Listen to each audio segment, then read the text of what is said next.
Vayokom alaylahu. He awoke in that night. V'yikach eshtei nosho v'eshtei yashikosov. He took his two wives and his two maidservants, v'sachara asayilodov, and his 11 children. V'yavar es mavel Yabok, and he crossed over the river, the Yabok River. So the obvious question: he had 12 children.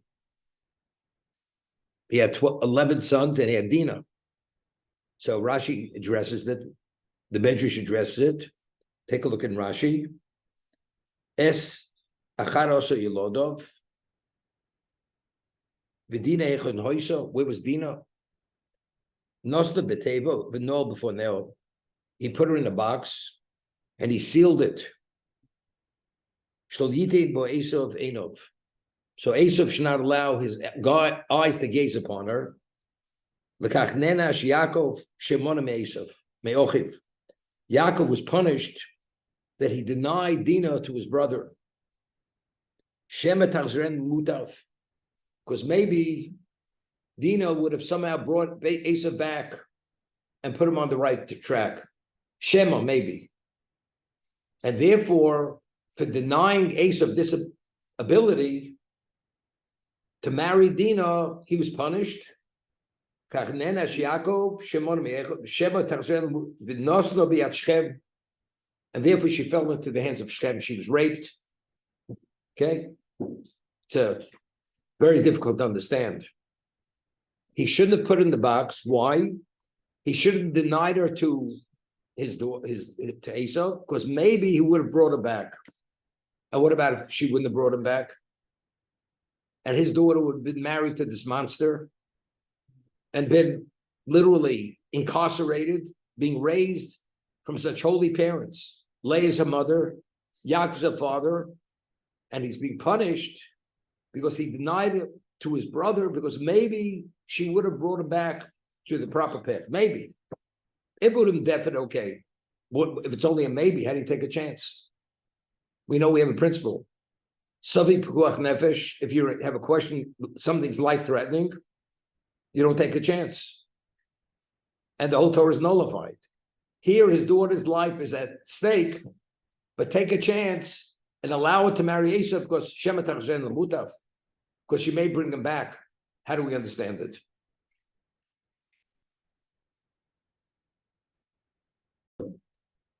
Valid approach. I never thought of it before. There's a question which I always asked. Originally, Yaakov worked 7 years for Rachel. And what happens? His father-in-law deceives him. Instead of Rachel being under the chuppah, it's Leah. But he didn't realize it was Leah till the next morning. So what happens? Yaakov's upset, and he says, what did you do? So he said, well, in our community, we don't allow the younger daughter to be married off before the older daughter. So he says, but I will allow you to have my younger daughter if you work another 7 years. Yaakov agreed. So the obvious question is, but Leah is a mekach. When he married Leah, he thought it was Rachel. So if that's the case, when morning comes, it turns out with Leah, Leah's not his wife. So why did he send off Leah? He retained her as a wife. Leah is one of the imos. She's one of the matriarchs. Why did he send her off? He never intended to marry. He never wanted to marry. So why did he retain her? That's the question. So when Yaakov gave the bracha before he passed away to Reuben, what did he say? He says, Reishis kochi, Reishis oni. How old was Yaakov when he married Leah? Figure it out. When he came to the home of Lavan, how old was he? He was 77 years old. He worked 7 years for what? For his first wife. So how many years is that? He's 84. And he says, Reishis kochi, Reishis oni. He says, you're the first of my semen. In his life, up to the age of 84, he never had a nocturnal emission. This is the first droplet of semen. That's where you come from. You know what that means?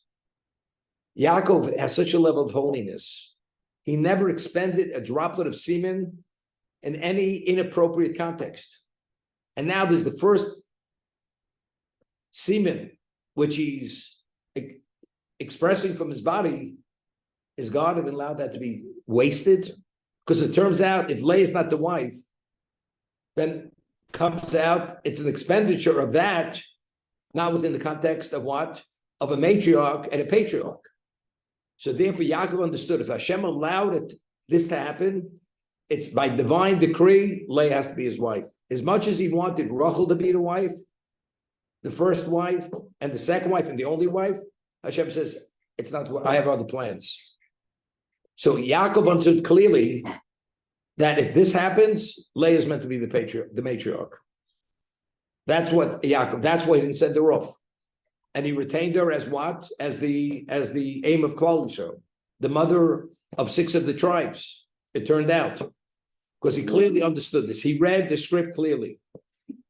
Now, Yaakov understands his whole life. He flees from Lavan. He survives Lavan. He leaves unscathed. In Lavan gar tag mitzvah shamarti. Everything that shouldn't have happened did happen because God was backing him all the way.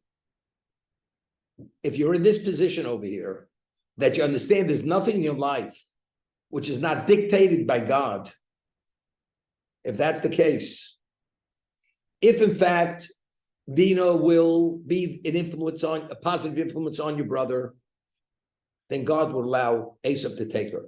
Otherwise, Esav's not taking her. Meaning right now you're in the hands of Hashem. It's the hashgacha. You have to allow the hashgacha to take, the divine providence to take its course. If it's meant to be, she should be the wife, she'll be taken as the wife. And if that happens, she will bring him back. And if she won't have the ability to bring him back, he's not taking her. So that's the Shema. Since that, to him, it was never part of his even consideration. And that was the sin. You should have allowed it to divine providence, let it take its course. If it would have been something positive, he would marry her, and the outcome would be good. And if the outcome would not be good, she's not going to marry her. So why did you deny it to your brother? It's because you had no interest in your brother. It wasn't even a consideration. Because of that, because you denied it to your brother, she's going to fall into the hand of a heathen, and that's why she was raped by Shechem. That's the way I understand it. That Yosef was punished. He was 10 years in prison, and all of a sudden the wine steward and the baker were there, and he was the personal valet. And after he interprets the dreams, he says to the wine steward, remember me and mention me. When you're going to be reinstated and assume your original position as the minister of the wines, of the cups. So for those 2 words, he spent 2 years in prison. So the average question is, what about Hishtadlus? You have to take initiative. That's Rabbeinu Bachi's question. And a lot of people ask the question. Rabbeinu Bachi answers that Yosef was at a level of intimacy with God. He didn't have to take Hishtadlus. He didn't have to take any initiative. He was so bound up with Hashem, he should have let it just take its course. You're in prison 10 years and so on and so forth. Let divine providence take its course. That he meddled with that. He was at a level, he should have had that level of what? Of trust, that Hashem is going to take care of him. You do nothing. And because he injected himself in the equation, for that reason he spent another 2 years. Because he was at a level he didn't have to take initiative. Yaakov was a level, and was proven out in his lifetime, he had no reason to take initiative. No initiative was necessary. So if that's the case, leave Dinah, allow Esav to see her. If he marries her, that means she's going to make a difference in his life. And if she's not going to make a difference, Hashem will not allow him to marry her. That was the claim against Yaakov. What is what I'm saying? So you're asking a question, but we find that he prepared himself for war, and therefore he divided the camps. And he said, if he destroys one camp, I will defend the other camp. Whatever it takes. It turned out his anger was diffused, and Esau destroyed nothing. But it's only because he bowed 7 times before Esau, and he submitted to Esav, he touched Esav's heart, and that's why they embraced and he cried. Only because he took that initiative. Now let's understand. Esav sold in the Yaakov. This is a confrontation of good and evil, and Yaakov understands it. He was attacked by we didn't read it yet, by the archangel of Esav. And he could have been killed. He fought him till morning, and he was victorious. Yaakov was victorious. He gained the upper hand. Now he's going to meet the one who he represents, which is Esav. We have the concept of Esav, son of the Yaakov. If you're not exactly where you should be, you need major rachmim that the Yidam should not be the Esav. That's what he prayed. What did he pray? He prayed for rachmim because in case he's not worthy, the prayer, the supplication should give him that level of worthiness. Because with Esav, if you're not where you should be, you're vulnerable. So what do you need? You need an extra rachmim that you should not be vulnerable. And even after the tefillah, if I'm vulnerable, we have to take initiative. But let's say it turns out I didn't have to take it. I took initiative and it worked out perfect. And it did.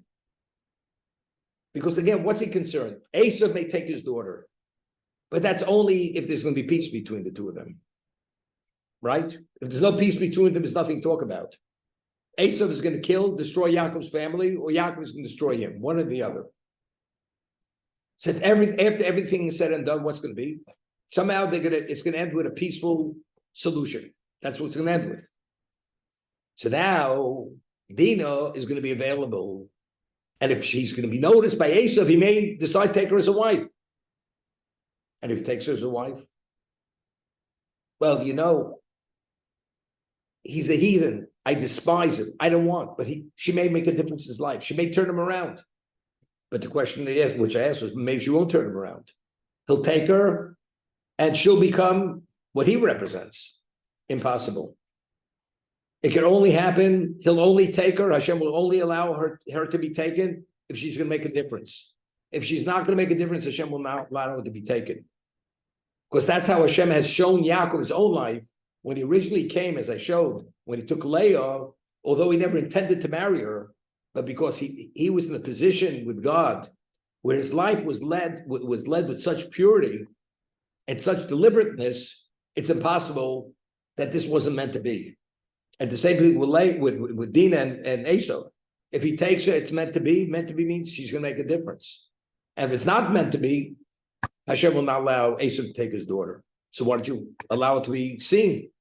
The answer is because Yaakov didn't despise them, and that hate that he hated him took away his level of clarity in terms of value of offering Dinah to Esav. Again, the end of the story was probably Hashem wouldn't have allowed him to be taken because Esav is evil. But at least you should have allowed Dinah to be available. That was a failing Yaakov's bitochon, that you should have relied on the divine providence to lead you as he's led you until now.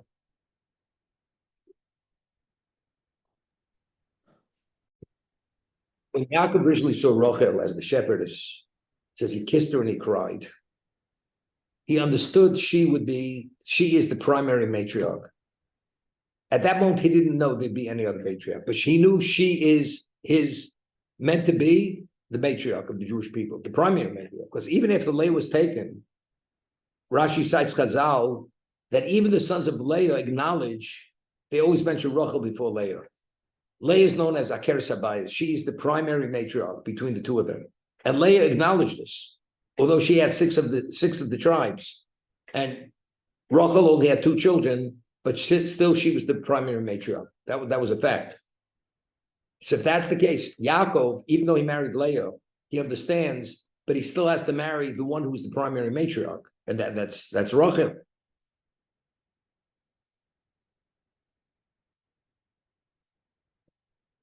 You understand? There wasn't a question in his mind that Rachel was the matriarch. Because when he saw immediately, what if he kissed her? He kissed her and he cried. Why did he cry? Because he saw that she wouldn't be buried with him in Mars Machpelah. Right, I understand.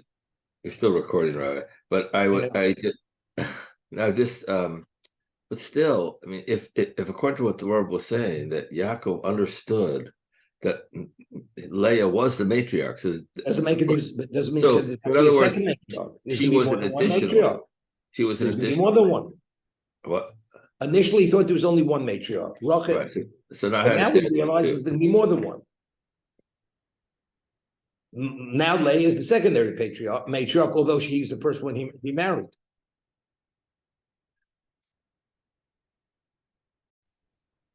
There's a Ramban. The Ramban writes that when Yaakov slept on Mount Moriah and he saw the angels ascending and descending, the Torah tells us Hashem Omer Olav. God was standing on top of the ladder, watching over Yaakov. So Ramban says over there that all tzaddikim need shmira.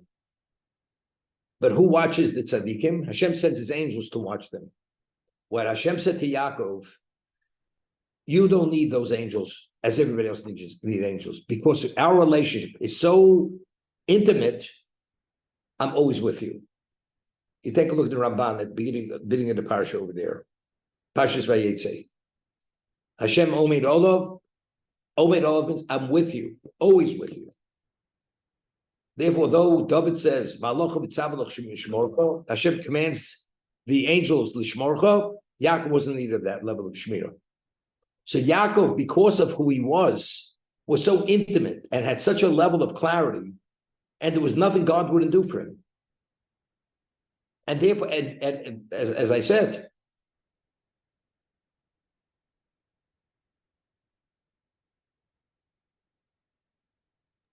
Rabbi, This is a big. 1 second.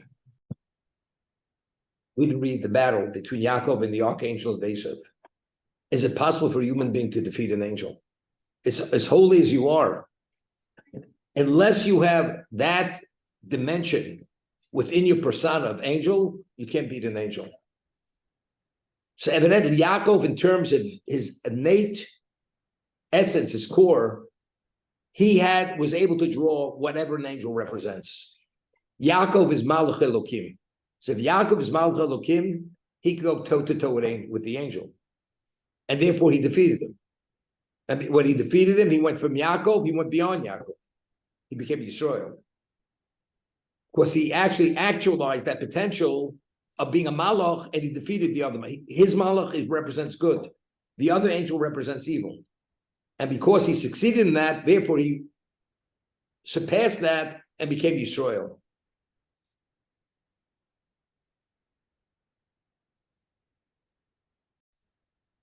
Yaakov levado, ve'ovek ish ibo adolos hashachar. Yaakov was left all by himself, and he wrestled with a man adolos hashachar until dawn. So Rashi cites, who was this person? This was the archangel of Esav.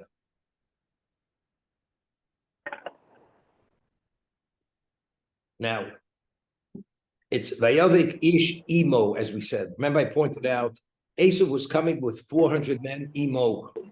That means every one of those people coming against Yaakov, they had the equivalent position as Esav himself. They weren't secondary to Esav. Each independently was opposed the antagonist of Yaakov.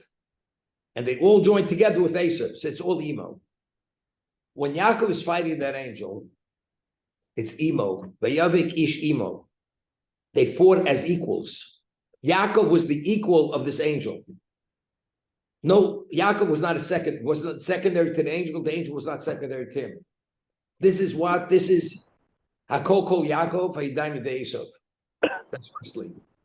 But it's interesting, Yalkut. The Yalkut says, there's a pasuk.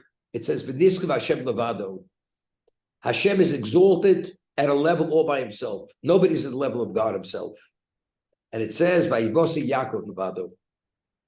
As Hashem is levado, Yaakov was levado. He was a dimension unto himself. Nobody was the equivalent of Yaakov's dimension. And if you look at Rabbeinu Bachya, he explains that this means, at this moment, Yaakov achieved a level of spirituality that he was ultimately God's representation on earth. That's what Yaakov represents. As God is in heaven, Yaakov is Hashem's representation on earth. He reached that level of perfection within himself. And because he reached that level of perfection within himself, that's why he was attacked at that moment. When it was Vayivosi Yaakov Levado, that's when it was Vayavik Yeshivo. That's when he started to wrestle with this angel. Now, so Rashi cites the Chazal. Why was he all by himself? Because he remembered he had left some earthenware vessels and he went back for the earthenware vessels. That's why he was left Levado. And the Gemara learns from here, Rashi cites the Chazal, that tzaddikim chavivim mon yosem migufan. I mean, Yaakov was such a wealthy man. Just look at the gift that he sent to Esau. You're concerned for a few earthenware vessels that you left behind. So from here we learned that tzaddikim chavivim mosem yosem migufan. A tzaddik, he values his money as much as he values his life. Why? Because a tzaddik takes nothing for granted. If God, everything is part of God's endowment. If that's the case, how do I leave it behind? Well, it has no value. What do you mean it has no value? If God gave it to you, it has value. And if you're able to go and recover it, you should recover it. That was his level of meticulousness. That everything in his life, even the pach and gitanim, even the earthenware vessels, which are literally almost worthless, even that he valued. When he reached that level of understanding and perfection, that's when he was attacked. That's when he became Levado. As Hashem is Levado, he became Levado. And as a result of that, the archangel of Esav wanted to topple him from that level. That he should not be that level of representation. He's out to destroy him. But you know, it's interesting. We find that before Kriyas Yamsuf, after Kriyas Yamsuf, the world stood in awe of the Jewish people. Because what God did for us, he never did for anyone before. And what happened right afterwards? Vayava Amalek. We're attacked by Amalek. Who's Amalek? Amalek is Esav. He's the grandson of Esav. This is the antithesis of spirituality. When we reach that level of Zekelim Anveyu, that God presented himself in such a palpable context, that's when he tried to undermine us. And Chazal explained it's the equivalent of a fool jumping into a scalding bath. When he jumps into the bath, until then, people are afraid even to approach the bath because they're concerned they're going to get burnt. But once he jumps into that bath, that fear immediately is removed and people follow. But you see, when we reach that special level of perfection, that's when evil is at stake. That's when we're attacked. That's when we're attacked.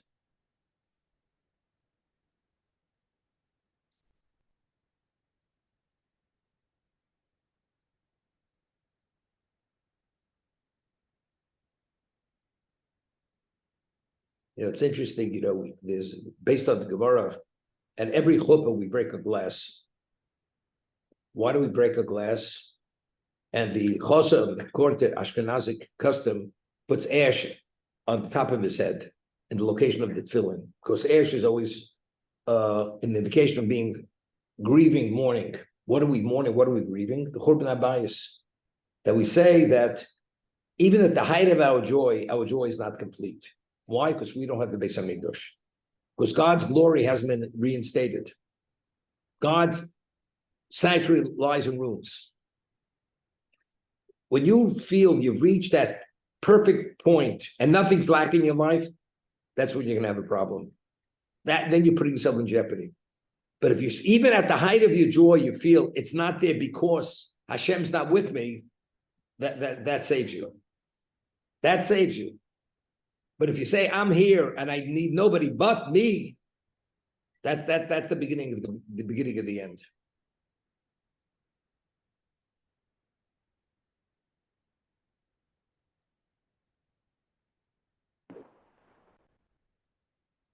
Rabbi.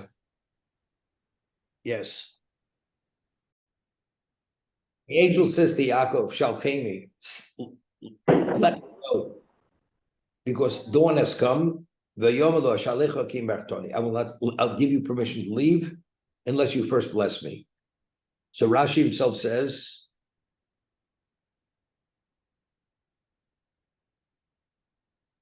Ki ola shachav tzorach ani lo mashira hayom. He had to go say shira. Bertoni hodali ala brocho sheberchoni ovi she'esav ma'ara leim. He says, I want you to bless me and concur the blessings upon me, which Esav questions. It's legitimacy. V'yom Elav mashmecha v'yom Yaakov. He says, what's your name, Yaakov?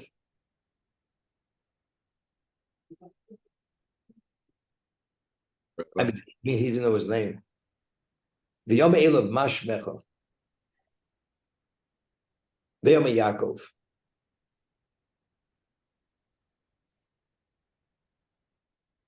Rabbi, Yes. we're almost. I just want to ask,